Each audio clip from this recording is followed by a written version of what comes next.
Next, let's queer religion.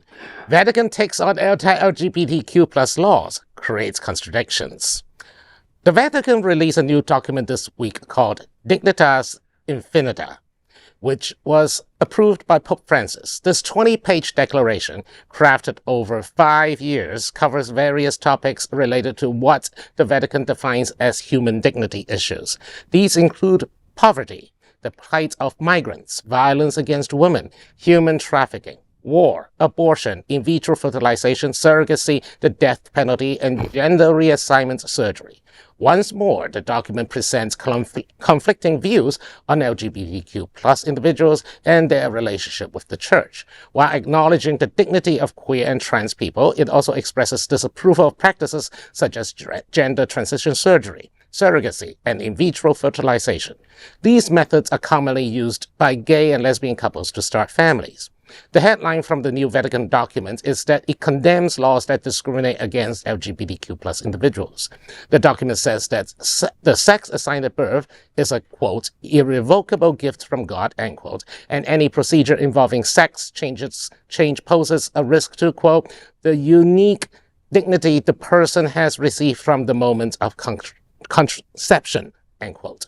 The document states that individuals who seek self-determination based on gender theory are at risk of falling to the risk of, quote, the age-old temptation to make oneself God, end quote. It appears contradictory, considering that as recently as November, Pope Francis expanded the Church's acceptance of transgender individuals by stating that they can undergo baptism and serve as godparents.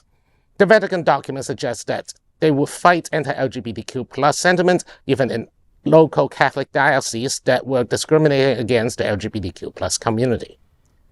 Once again, this document represents first of all, 5 years to write 20 pages. 5 years to write 20 pages. Second of all, Dignitas Infinita sounds like a Harry Potter spell. And third, this is very typical of Francis, and the conflict within the larger church itself. So what has happened is John Paul II and Benedict are both very, very conservative, leans extremely conservative, anti-LGBTQ, anti-everything. But Francis have been redirecting the church's energy towards social justice issues like poverty, migrants. There are things that we will never. There are things that some people are never going to see eye to eye, for example. But on the other hand, most Catholics do anyway. Trust me, Catholics go to IVF, the Catholics do surrogacy.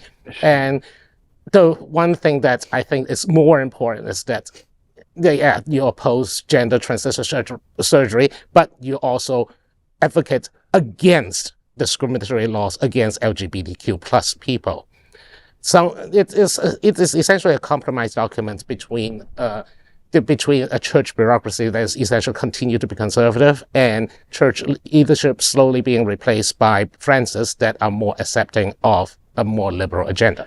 Well, and because they've been losing followers for years, that's maybe another way. But come on, this is just another example of the hypocrisy of the Catholic Church. They can't decide how to deal with LGBTQ plus folks. Meanwhile, how many gay priests and lesbian nuns do we all know? I'm not even Catholic, and I'm friends with quite a few. all year round. All year round, yes. I'm going to say there's nothing about this that surprises me.